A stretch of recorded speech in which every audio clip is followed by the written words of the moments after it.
కోడలకున్న స్వస్థత నుంచి ఈ సువార్త ద్వారా సంపూర్ణ విడుదల అనుగ్రహించి వారి కుటుంబాన్ని కాపాడమని అలాగే మరియ గారు ప్రేమతో ఏర్పాటు చేశారు.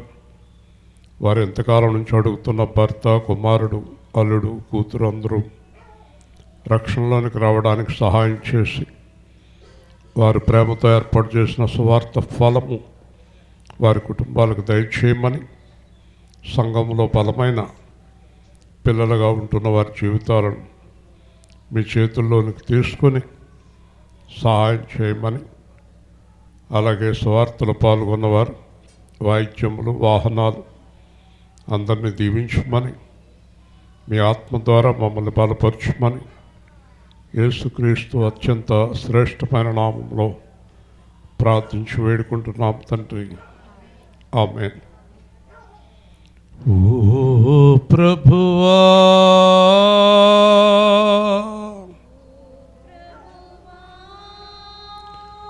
నా ప్రభువా, నా ప్రభువా, నీవే నా మంచి కాపరి, నీవే నా మంచి కాపరి, నీవే నా మంచి కాపరి, నీవే నా మంచి కాపరి. ఓ ప్రభువా, నా ప్రభువా, ఓ ప్రభువా, నా ప్రభువా, నీవే నా మంచి కాపరి, నీవే నా మంచి కాపరి, నీవే నా మంచి కాపరి, నీవే నా మంచి కాపరి. ఓ ప్రభువా, నా ప్రభువా, ఓ ప్రభువా, నా ప్రభువా, దారి తప్పిన నన్ను నీవు వెదకి వచ్చి దారి తప్పిన నన్ను నీవు వెదకి వచ్చి రక్షించితివి. నిత్య జీవము ఇచ్చిన దేవా, నిత్య జీవము ఇచ్చిన దేవా, నీవే నా మంచి కాపరి, నీవే నా మంచి కాపరి. ఓ ప్రభువా, నా ప్రభువా, ఓ ప్రభువా, నా ప్రభువా, నీవు ప్రేమించిన గొర్రెలన్నిటినీ, నీవు ప్రేమించిన గొర్రెలన్నిటినీ ఎల్లప్పుడూ చేయి విడువక, ఎల్లప్పుడూ చేయి విడువక, అంతము వరకు కాపాడు దేవా, అంతము వరకు కాపాడు దేవా, నీవే నా మంచి కాపరి, నీవే నా మంచి కాపరి.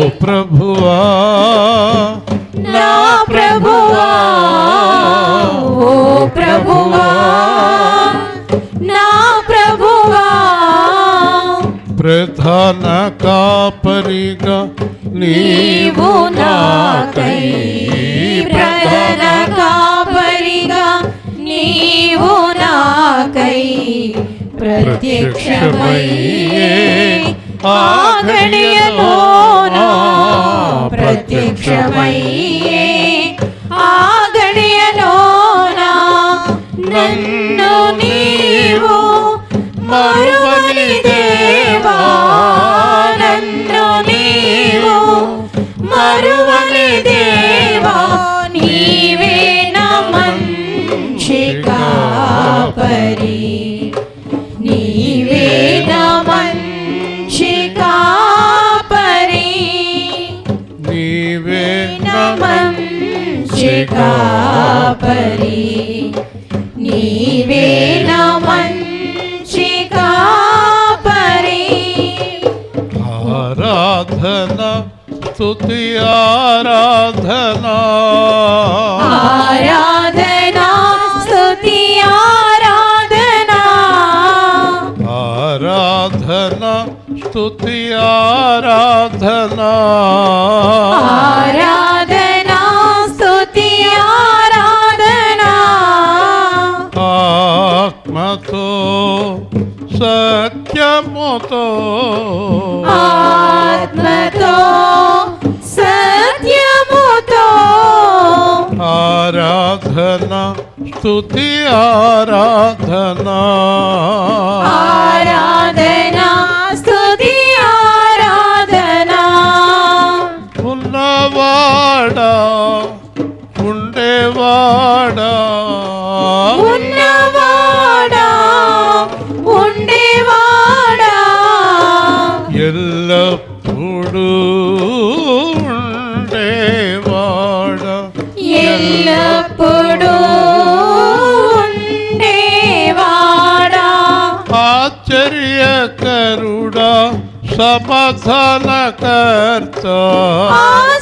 ఆశ్చర్యకరుడా సమాధానకర్త నీతి సూర్యుడ బలమైన దేవా నీతి సూర్యుడ బలమైన దేవా ఆరాధన స్తుతి ఆరాధన ఆరాధనా స్తుతి ఆరాధనా ఆరాధన స్తుతి ఆరాధన ఆరాధనా స్తుతి ఆరాధనా శిలువ రక్తము పరిశుద్ధ రక్తము శిలువ రక్తము పరిశుద్ధ రక్తము మా పైన ప్రోక్షించి విడిపించినావు మా పైన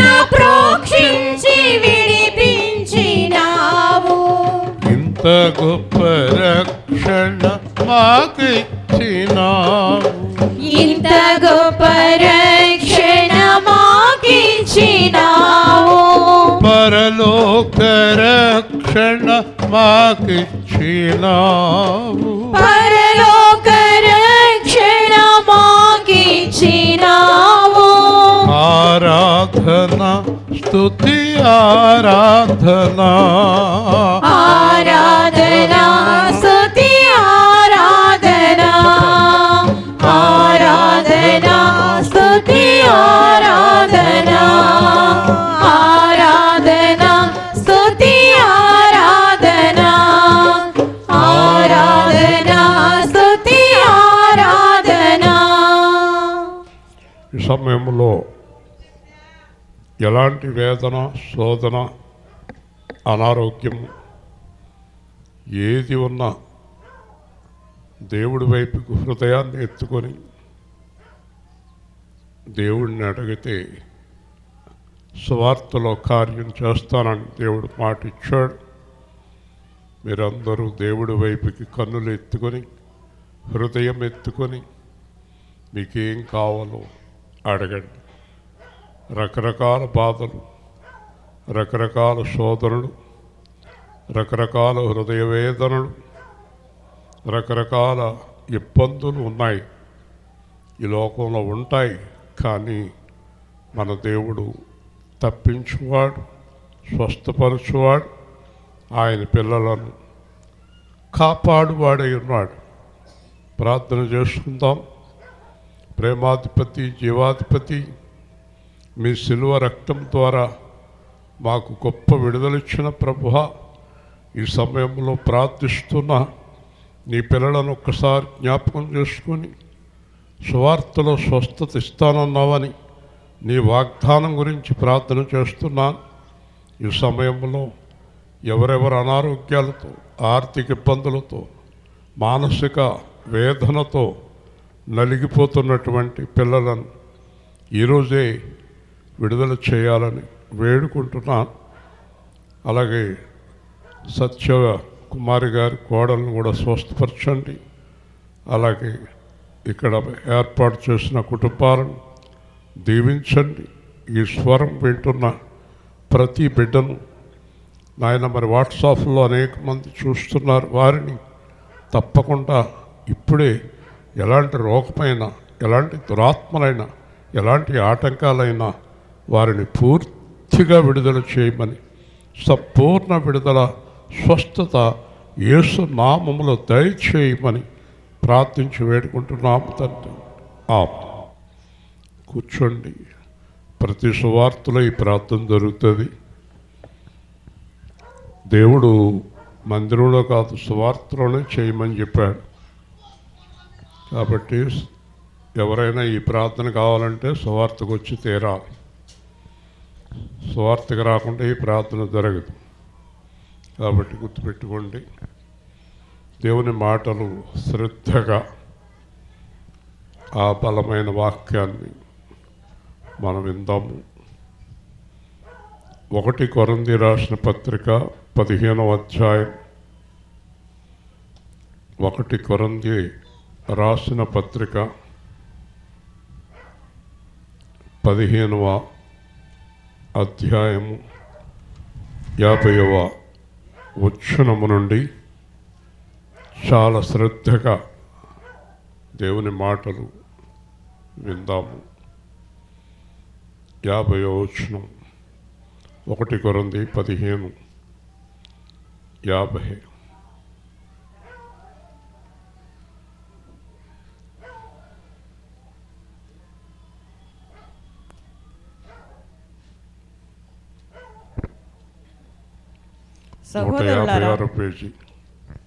సహోదరులారా, నేను చెప్పినది ఏమనగా, రక్త మాంసములు దేవుని రాజ్యమును స్వతంత్రించుకున్న నేరవు, క్షయిత అక్షయతను స్వతంత్రించుకునదు. ఇదిగో మీకు ఒక మర్మము తెలుపుచున్నాను.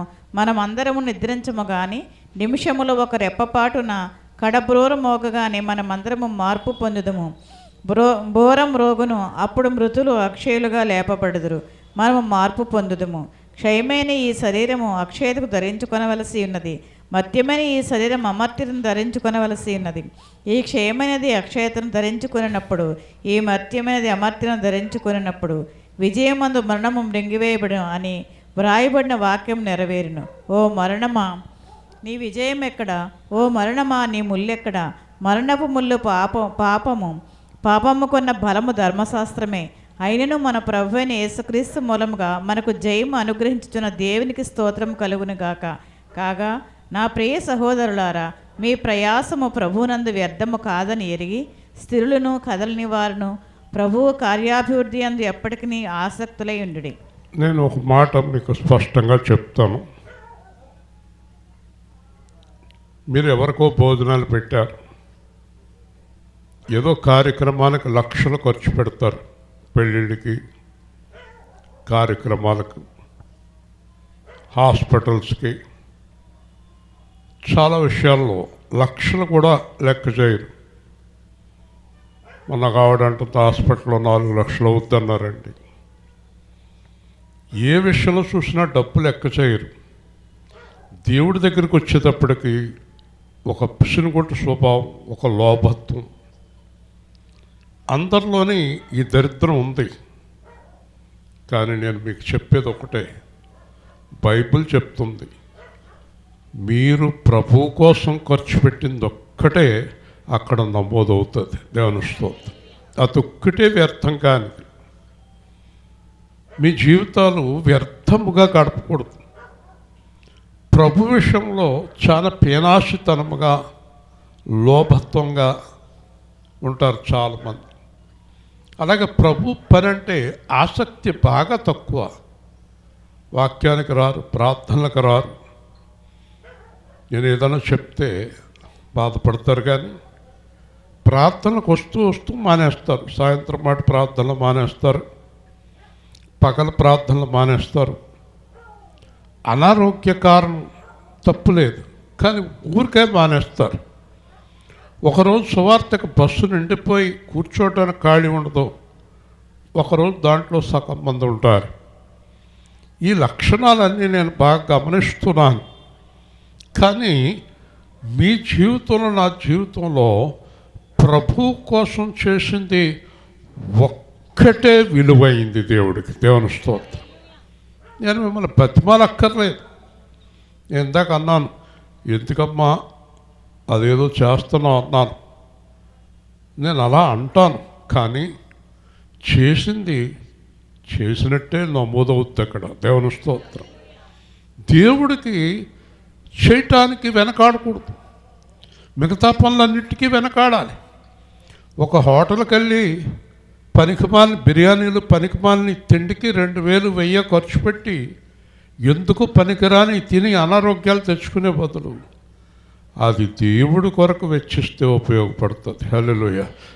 చాలామంది వ్యర్థమైనటువంటి ఖర్చులు చాలా చేస్తారు.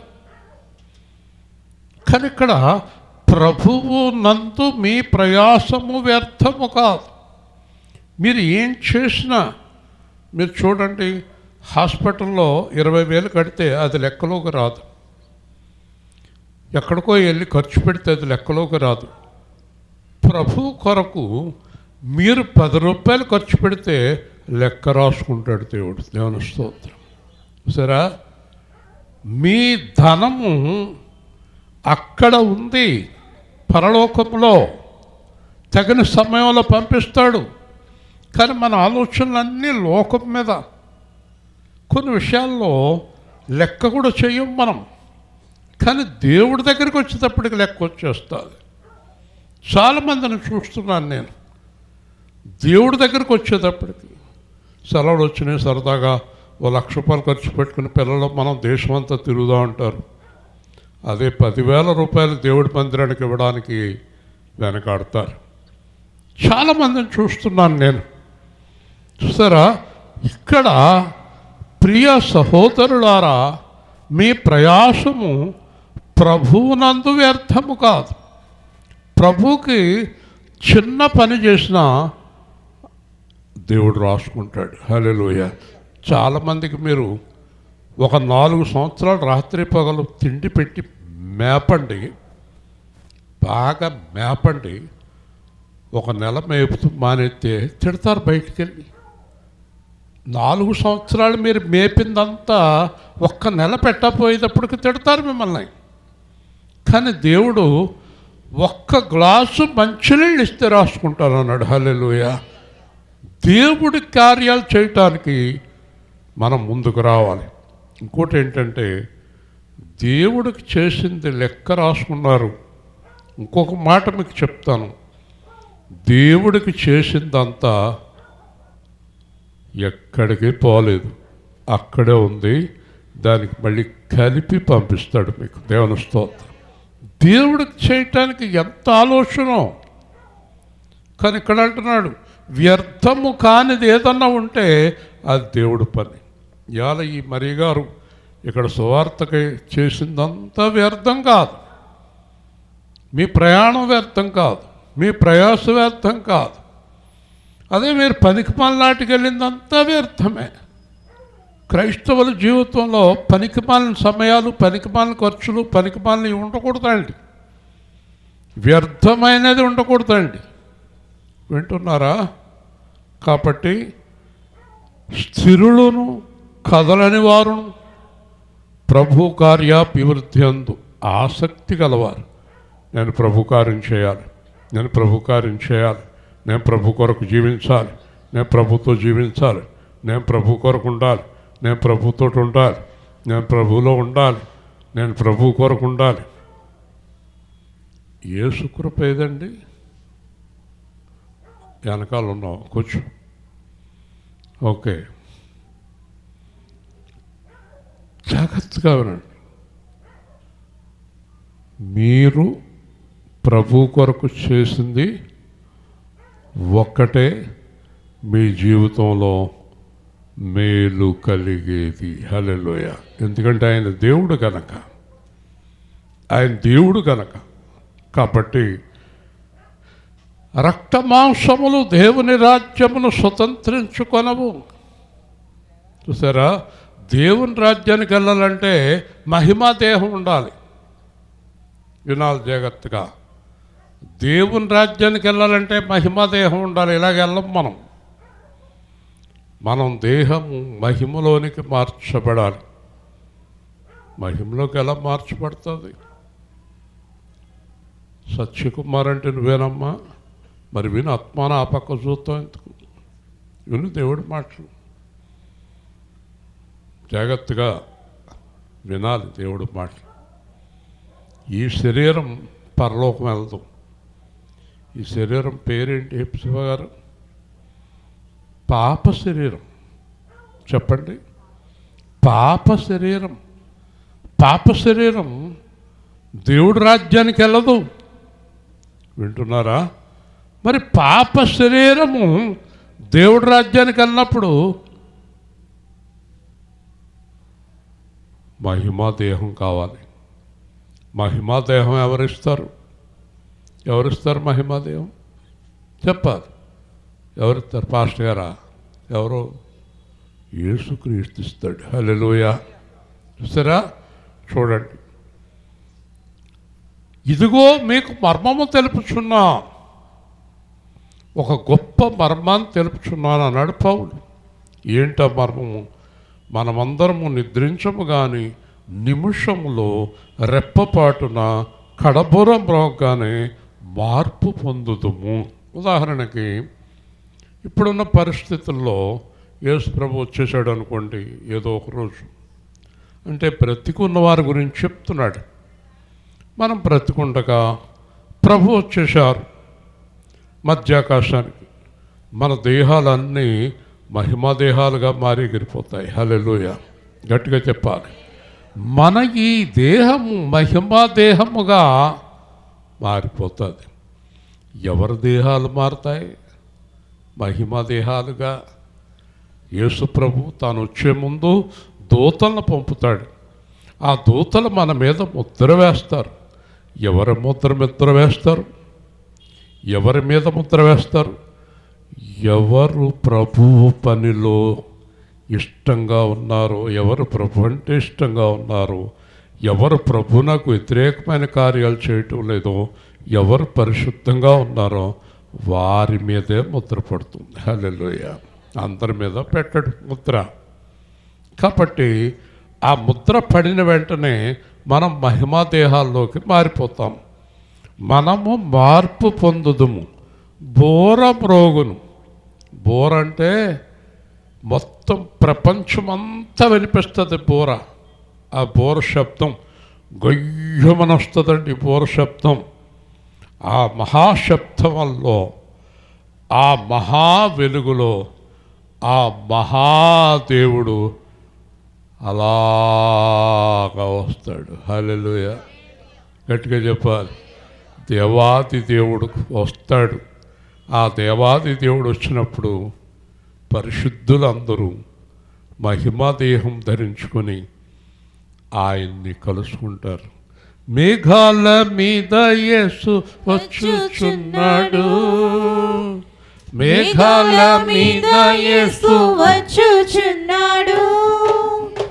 పరిశుద్ధులందరినీ తీసుకుపోతాడు. పరిశుద్ధులందరినీ తీసుకుపోతాడు. ఎవరు తీసుకెళ్తాడు? పరిశుద్ధ పాపలో ఉన్నవాళ్ళ. మరి లోకమంతా శ్రమకాలం విడువబడుట బహుఘోరం. యేసు రాజుగా వచ్చుచున్నాడు. భూలోకమంతా తెలుసుకుంటారు. 7 ఏండ్లు పరిశుద్ధులకు విందవబోతుంది. 7 ఏండ్లు లోకం మీదకి శ్రమ రాబోతుంది. యేసు వార్త మోయబడును. వాక్యమే కరువగును. విందేవరకే విజయ్ గారు, మీ ఆయనకి, నీకు, మీ అబ్బాయికి, నా ఎవరికే? పరిశుద్ధులకు. మా ఆయన లేదు, మీ ఆయన లేదు, నీ మొగుడు లేదు, నా మొగుడు లేదు, నీ కూతురు లేదు, నా కొడుకు లేదు, పాస్టర్ అమ్మ లేదు, పాస్టర్ లేదు.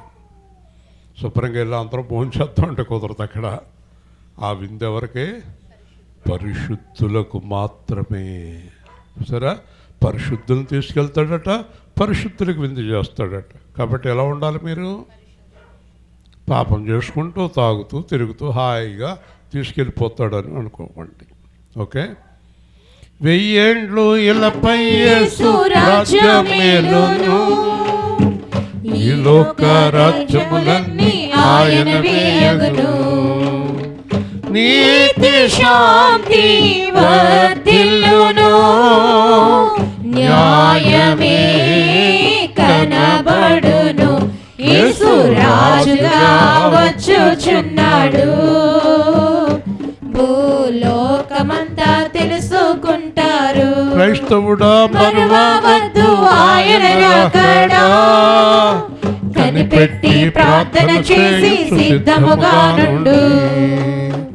రెప్పపాటున మారాలి, యేసయ్య చెంతకు చేరాలి. యేసు ఎప్పుడు వస్తాడో చెప్పాలి. ఈరోజు రాడా? వస్తాడా? ఎస్. ఎవరూ చెప్పలేరు. సడన్గా వచ్చేస్తాడు. ఇప్పుడు చెప్పండి, పౌలు ఏమన్నాడు? ఆయన ఎప్పుడొచ్చినా పర్వాలేదు, మేము పాపములో లేము. హల్లెలూయా. కుడి చేయి చెప్పండి, పాపంలో లేని వాళ్ళందరూ. ఆయన ఎప్పుడొచ్చినా పర్లేదు, మేము పాపంలో లేము. చెప్పండి, ఆయన ఎప్పుడొచ్చినా పర్వాలేదు, మేము పాపంలో లేము. దేవుని స్తోత్రం. చూసారా, పాపంలో ఉన్న వాళ్ళని తీసుకెళ్ళు. కాబట్టి ఒక్క రెప్పపాటున మృతులు లేపబడుదురు. ఉదాహరణకి యేసు ప్రభు వచ్చే లోపల చనిపోయారు అంటే యథార్థంగా ఉండి, జాగ్రత్తగా ఉండి, పరిశుద్ధులుగా ఉండి చనిపోయారండి కొంతమంది. మన సంఘంలో అలా ఎవరు చనిపోయారో కూడా మీకు తెలుసు, పేర్లు చెప్పుకోకలేదు. మనం పరిశుద్ధులుగా ఉండి ఎవరు చనిపోయారో తెలుసు, తాగుబోతులుగా ఉండి ఎవరు చనిపోయారో తెలుసు, పాపం చేస్తూ ఎవరు చనిపోయారో మీకు తెలుసు. పాపం చేస్తూ తాగుబోతులుగా, తిరిగిపోతులుగా ఉండి చచ్చినోడు ఎవరు లేగడు, ఎవరు లేగరు. ఎవరు లేస్తారంటే రక్షణను కాపాడుకున్న వారే లేస్తారు. దేవుని స్తోత్రం. ఇంకో మాట చెప్పనా, ఎవరు పడితే వాళ్ళు లేచిపోతే వాళ్ళు మాత్రం ఏం తప్పు చేశారో అందరూ లేచిపోతారు. ఎవరు పడితే వాళ్ళు లేవరండి. అందుకే ప్రభువునందు నిద్రించిన వారు అని రాయబడింది. యథార్థంగా ప్రభువులో ఉండగా చనిపోయిన వారే లేస్తారు. దేవుని స్తోత్రం. అర్థమవుతుంది మీకు? అందుకే మనం మారు మనసు ఎప్పుడు పొందాలి? చచ్చిపోయాక, బతికుండగానా? చచ్చిపోయాక గట్టిగా చెప్పు, బతికుండగానే. ఏమో చచ్చిపోయాక మారు మనసు అంటే ఏమ్మా ఎప్పుడు పొందాలి మారు మనసు? కోడలు పిల్ల బతికుండగానా, చచ్చిపోయాక? చెప్పు, సిగ్గుపడుతున్నాంటి. దేవుని స్తోత్రం. బతికుండగానే. అందుకే యేసు ప్రభు బతుకున్నవాడికి సువార్త, చచ్చిపోయినవాడిగా బతుకున్నవాడికి. ఓకే, అర్థమైంది కదా? కాబట్టి మనము మార్పు పొందుదుము. ఓకే, క్షయమైన ఈ శరీరము అక్షయతను ధరించుకును. క్షయం అంటే నశించేది, అక్షయం అంటే నశించనిది. ఈ శరీరం ఏమవుద్ది? కుళ్ళిపోద్ది, రాలిపోద్ది, రోగాలు, పళ్ళు ఊడిపోతాయి, కళ్ళు కనపడవు, ఎంటుకలు ఊడిపోతాయి. ఇక్కడ చూడండి, 16 ఏళ్ళోళ్ళు, 30 ఏళ్ళోళ్ళు, 50 ఏళ్ళోళ్ళు, 70 ఏళ్ళోళ్ళు ఉన్నారు. చూడండి, 70 ఏళ్ళోళ్ళకి ఎండిపోయినాయి, 30 ఏళ్ళోళ్ళకి ఓ మాదిరిగా ఉన్నాయి, ఓడతాను సిద్ధంగా ఉన్నాయి. 16 ఏళ్ళోళ్ళు ఒక మాదిరిగా ఉన్నారు. ఇదివరకు పిల్లలు వేరు, ఇప్పుడు వేరు. ఇప్పుడు నడుస్తే కష్టం. కొంతమంది పిల్లలు ఇక్కడి నుంచి అక్కడ అడుగు వేసేటప్పుడు చచ్చిపోతున్నారు. కాబట్టి కదా. చూసారా, ఈ క్షయమైన శరీరం రాలిపోద్ది, కానీ మనకు అక్కడ మహిమా గుడారం ఉంది. అక్షయమైన శరీరం అంటే మహిమా దేహాన్ని ధరించుకుంటాం. హల్లెలూయా. ఈ మహిమా దేహం ఎన్నాళ్ళు ఉంటుంది? సువార్తరాణి ఎన్నాళ్ళు ఉంటుంది? కొద్ది రోజుల ఏంటంటది? ఇక్కడ మీ ఆయన లేళ్ళే గట్టిగా చెప్పు.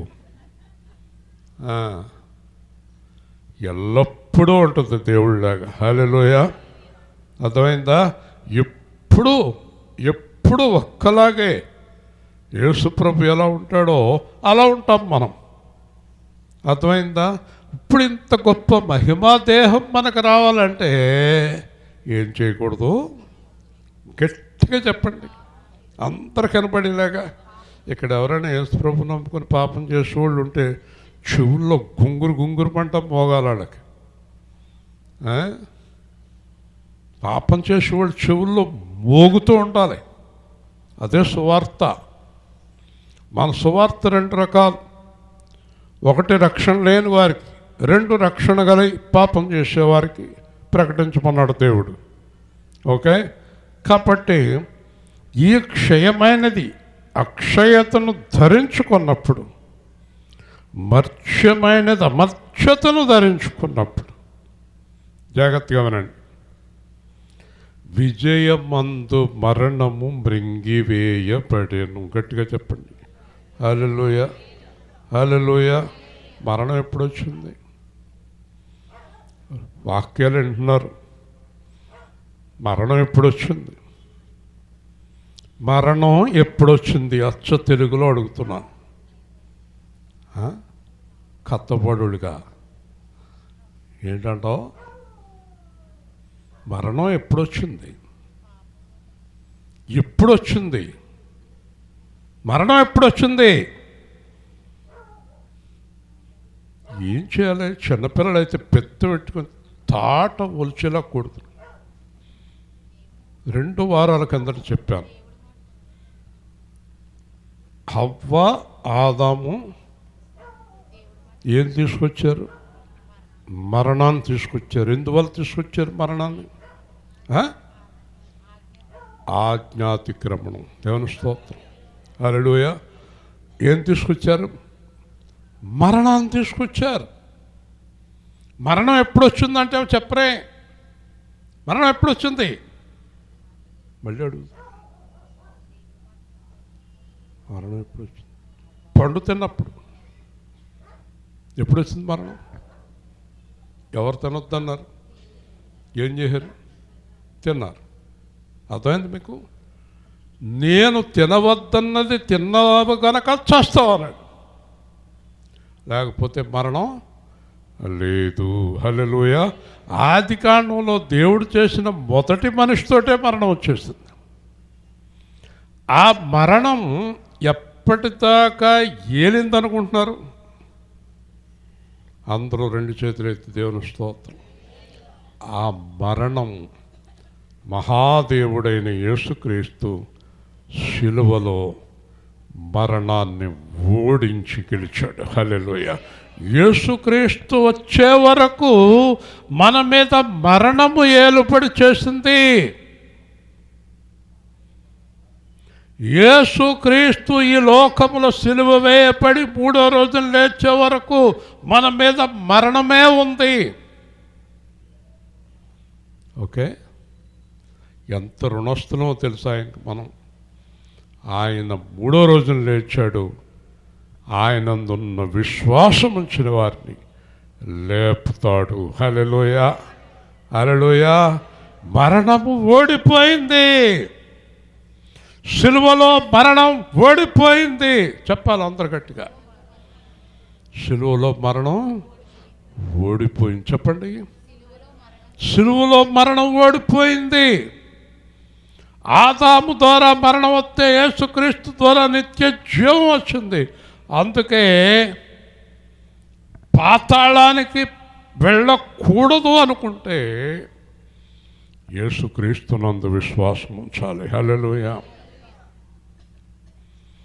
మరణమందు గెలిచిని నాదు యేసుడు భయము ఏల మానవా ప్రభువు చెంతను మరణమందు గెలిచిని. ఆ వైపు కాదు నాయన, వేరే తాళం వాడాలి. అయ్యారు వచ్చారేమని కొడతారేమో చూద్దాం. రక్షరాజ్యమదిగో చూడు పిలచుచున్నది పావనం పవిత్రం మోక్షమతియే లోక చింత విడిచి నీవు వాక్యములో నిలచియున్న చేరుదు పరలోకం మరణమందు గెలిచెనే వృక్కుబడులు దహన బలులు వద్దు వద్దని సృష్టి ఎల్ల చేసినాడు ఆయనే కదా పాప చింత స్వార్థ బుద్ధి విడిచిపెట్టి ప్రభునందు నిలిచి ఉండుమా మరణమందు గెలిచిని రక్తధార ప్రవహించి నిన్ను కడుగగా మరలయేగలము మనసు తప్ప ప్రార్థనయే మనకున్న మార్గమే సుమా విడువకెప్పుడు వాక్య జీవం చేరుపరము. ఈ ఆనందం కూడా రాదు, బాగా పెద్ద ప్లేయర్ అయితేనే చేయగలడు. 1999లోనే టీవీలో వచ్చేసింది, రాజమండ్రి టీవీలో. ఒకరోజు పొద్దున మొదలెడితే మధ్యాహ్నానికి అయింది రికార్డింగ్. ఈ పాట సుమతి గారని ఆవిడ పాడింది. నాది ఆ రచన సంగీతంతో ఆ పాట చాలా పెద్ద పేరు వచ్చింది ఆవిడకి. ఓకే, పాట పాడటం కష్టం, వాయిద్యం కష్టం, వినటం కూడా కష్టమే. మొఖాలు చూడండి ఎలా పెట్టారు. అర్థమైందా? ఇదంతా ఏంటంటే ఆయన రక్తం ద్వారా మనకి మరణం పైన జయం, అపవాది పైన జయం వచ్చింది. హల్లెలూయా. జయించిన వాళ్ళు మళ్ళీ ఓడిపోవచ్చా? కొంతమంది ప్రార్థన చేస్తారు, పడిపోయాను ప్రభువా, ఓడిపోయాను ప్రభువా. ఒక ఆవిడ ప్రార్థన చేస్తుంది, ఏమన్నా తెలుసా? పడిపోయాను తండ్రి, అయినా కూడా నువ్వు పరలోకానికి తీసుకెళ్తావు. పడిపోయిన తీసుకెళ్తాడా? ఎవరిని? మరి అదేం ప్రార్థన? దిక్కుమాలిన ప్రార్థన. పడిపోయిన తీసుకెళ్తాను అన్నాడా? జయించేవారిని తీసుకెళ్తాడా? చెప్పాలి. పైగా పడిపోయినని ప్రార్థన, అలాంటి ప్రార్థన చేయొచ్చా? చేయకూడదు. నిన్న పడిపోయాను, ఈరోజు లేచాను, ఇంకా పడిపోకుండా కాపాడని ప్రార్థన చేయాలి. దేవుని స్తోత్రం. ఓకే, కాబట్టి ఇక్కడ చూస్తే విజయం మందు మరణము మృంగివేయబడినని వాక్యము నెరవేరు. మరణాన్ని ఎవరు జయించారయ్యా? యేసయ్య. మనము యేసయ్య ద్వారా మరణాన్ని జయించాము. దేవుని స్తోత్రం. ఓకే, ఇప్పుడు అంటున్నాడు, ఓ మరణమా నీ విజయం ఎక్కడా? ఓ మరణమా నీ ముల్లెక్కడా? చూసారా, మరణంతో మాట్లాడుతున్నాడు. ఓయ్ మరణమా, మా ప్రభు ముందు ఓడిపోయావు. ఓ అపవాది, మా ప్రభు ముందు ఓడిపోయావు. చూసారా, మా ప్రభు ముందు ఓ అపవాది ఓడిపోయావు, ఓ మరణమా ఓడిపోయావు అని ఎవరు చెప్పగలరు? ఎవరు చెప్పగలరు ఈ మాట? ప్రభువులాగా జీవించేవారు మాత్రమే చెప్పగలరు ఈ మాట. హల్లెలూయా. అంతే కదా. చూసారా, యేసు ప్రభు ఏమన్నాడు? అనేక వేల మంది మధ్య నుంచుని నా యందు పాపం ఉన్నదని నిరూపించగలిగిన వారు ఎవరు అన్నాడు. హల్లెలూయా. నువ్వు చెప్పాలి, నువ్వు కూడా చెప్పాలి ఈ మాట. కాబట్టి మరణమునకు ముల్లు పాపము. చెప్పండి, మరణం ఎందుకు వచ్చింది? చెప్పాలి. మరణం ఎందుకు వచ్చింది? పాపం అంటే ఏంటి? దేవుని ఆజ్ఞ ధిక్కరించడం. హల్లెలూయా. పాపం అంటే చాలామంది వ్యభిచారం, తాగుడు, జోదం, దొంగతనాలు ఇవి అనుకుంటారు. అసలు దేవుడి మాట వినకపోవడమే పెద్ద పాపం. దేవుని స్తోత్రం. కాబట్టి పాపం ఎప్పుడైతే వచ్చిందో మరణం వెళ్తుంది. పాపం ఎప్పుడైతే వెళ్ళిపోయిందో జీవం వెళ్తుంది. నీ దగ్గర నుంచి పాపం అనేది పారిపోవాలి, మరణం అనేది పారిపోవాలి. యేసుక్రీస్తు ద్వారా మనకు విడుదల. అందుకే రోమా 8 ఏమన్నాడు? యేసుక్రీస్తునందున్న వారికి చెప్పండి ఏ శిక్షా విధియు లేదు. హల్లెలూయా. ఆ మాటలో అర్థం ఏంటి?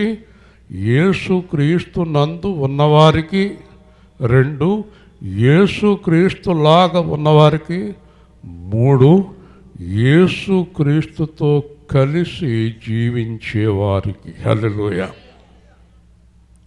అర్థమైందా మీకు? పౌలు ఏమంటున్నాడు?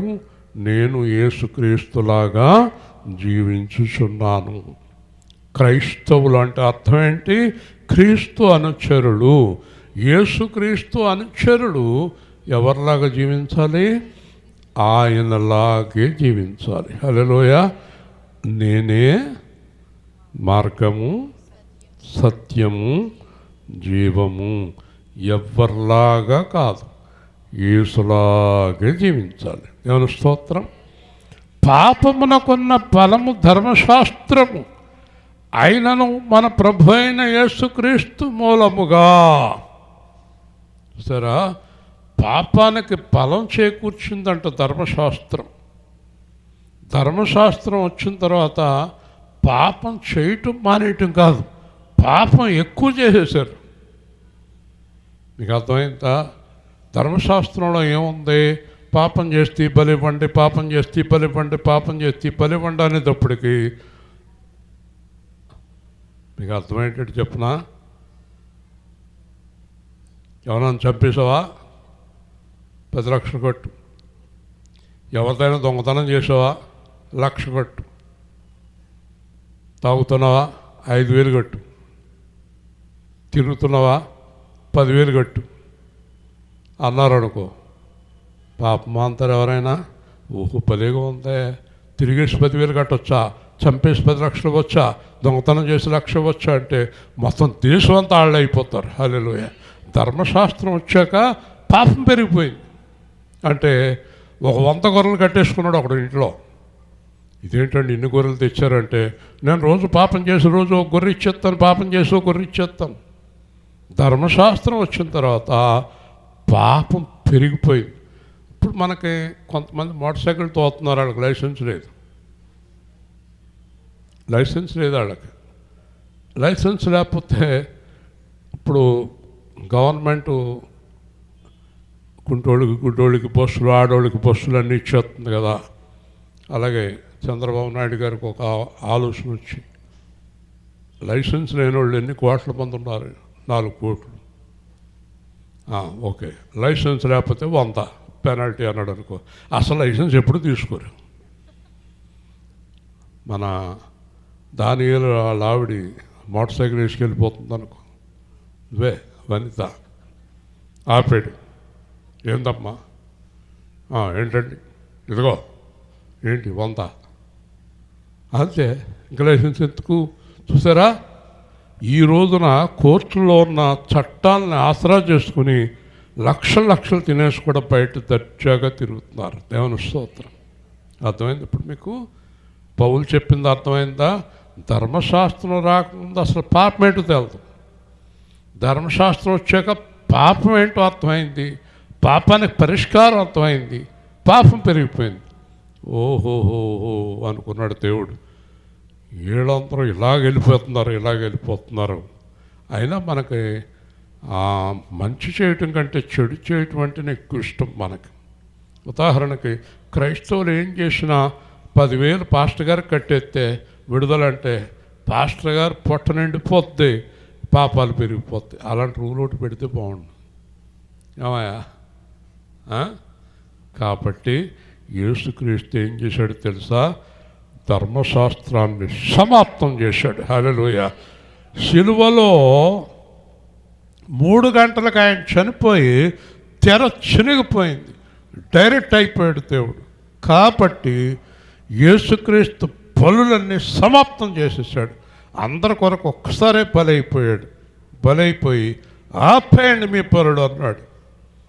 మరి ఏం చేయాలి? ప్రభువా, నా పేరిట రక్షణ పొంది నాలో నిలిచి ఉండండి. ఎప్పుడైనా రక్షణ పొందాక పాపం చేశాడో వాడికి శిక్ష విధింపబడును. హల్లెలూయా. ఇంకా పాప క్షమాపణ లేదు, బలు లేవు, ఏమీ లేవు. మనకు అసలు దొరకాలిగాని దారి, ఎగ్గొట్టే దారిలో మన తర్వాత ఎవరైనా కదా. అది ఆ దారి 2000 సంవత్సరాల కిందట యేసు ప్రభు మూసేశాడు. హల్లెలూయా. చెప్పండి, గట్టిగా చెప్పాలి. ఇప్పుడు ఏం చేయాలి ఇంకా అమ్మాయి? ఏం చేయాలి ఇంకా? ఏం చేయాలని ఏమన్నా అర్థమవుతుంది మీకు? ఏంటో అదో రకం ముఖాలు. ఏం చేయాలి ఇప్పుడు ఇంకా చెప్పండి? ఏం చేయాలో కూడా నేనే చెప్పాలా? ఇప్పుడేగా చెప్పాను ఏం చేయాలి. ఇందాక పాటలో ఏముంది? ప్రభువు నందు నిలిచి ఉంటారు. హల్లెలూయా. పాపం అనే మాట మన జీవితంలోంచి వెళ్ళిపోవాలి. హల్లెలూయా. మన ప్రభు అయిన యేసుక్రీస్తు మూలముగా మనకు జయం అనుగ్రహించుచున్న దేవునికి స్తోత్రము. హల్లెలూయా. కాబట్టి యేసుక్రీస్తు నందున్న వారికి ఇప్పుడు ఏ శిక్షా విధియు లేదు. హల్లెలూయా. చెప్పండి, గట్టిగా చెప్పండి. కాబట్టి పాపం చేస్తే వచ్చే శిక్ష ఒకటి చూసి ముగించుకుందాం. హెబ్రీయులకు రాసిన పత్రిక 10వ అధ్యాయం, అది మనం చూడాలి కదా. మరి ఇప్పుడు హెబ్రీయులకు రాసిన పత్రిక 10వ అధ్యాయం 26వ వచనం. హెబ్రీ 10:26. జాగ్రత్తగా వినండి. మనము సత్యమును గూర్చి అనుభవ జ్ఞానం పొందిన తరువాత బుద్ధిపూర్వకముగా పాపము చేసిన ఎడల పాపమునకు బలి ఇకను ఉండదు గాని న్యాయపు తీర్పునకు భయముతో ఎదురు చూచుటయు విరోధులను దహింపబో తీక్షణమైన అగ్నియు గట్టిగా దేవుని స్తోత్రం చెప్పండి. మనము పాపము చెయ్యకూడదని తెలిసిన తర్వాత చేస్తే, ఇప్పుడు మీకు పాపం చేయకూడదని మాకు తెలియదు అన్నవాళ్ళు చేయొద్దండి. అయ్యో పాపం చేయకూడదంటే మాకు తెలియదండి, చేయొద్దండి. నవ్వుతామండి, తింగర్ నవ్వుతామండి. పాపం చేయకూడదని నీకు తెలుసా? పాపం చేయకూడదని పిల్ల తెలుసా? మరి చేయత్వే తెలీదా? అందుకే ఎత్తులేదా? చెప్పాలి అందరూ. పాపం చెయ్యకూడదని ఎంతమందికి తెలుసు? చేయొద్దండి, గట్టిగా చెప్పాలి.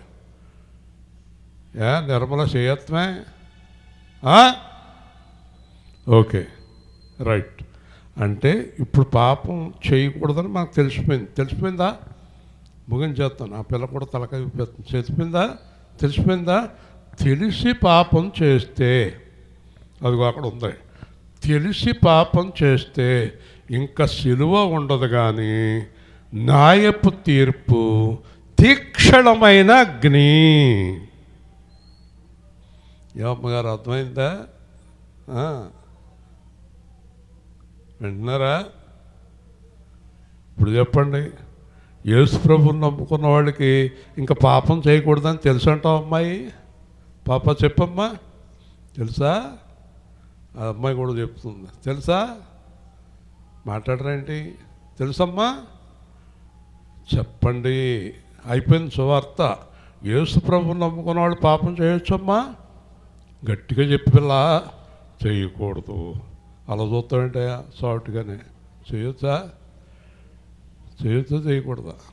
గట్టిగా చెప్పాలి. అదే సువార్త. అందుకే సువార్త పంపిస్తున్నాడు మనల్ని. చేయొచ్చు చేయకూడదా? గట్టిగా చెప్పాలి. చేయొచ్చు చేయకూడదా? చేయకూడదు కదా.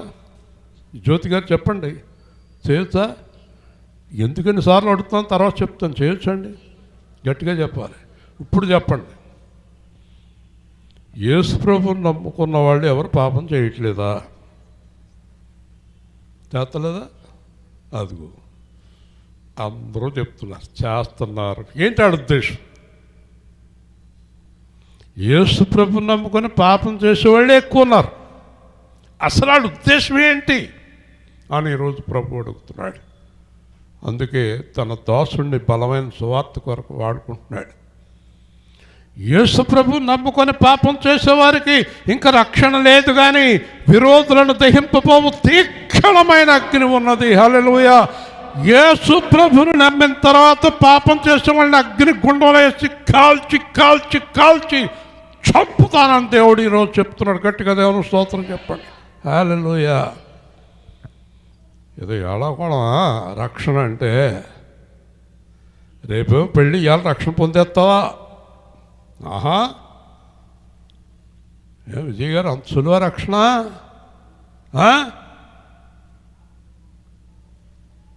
ఎల్లుండి పెళ్ళి అయితే ఇవాళ రక్షణ పొందేస్తావా? ఇస్తాడా? దేవుడు రక్షణ మారు మనస్సు నిమిత్తం. హల్లెలూయా. ఇంకా పాపం చెయ్యను అనే నిర్ణయానికి వచ్చాక రక్షణ పొందాలి. అందుకే ఐఈఎం అని ఈవంజెలాజికల్ మిషన్లో నేను 1 సంవత్సరం పాటు ఉన్నాను. అక్కడ బెంగళూరులో అస్తమానం వెళ్ళేవాడిని.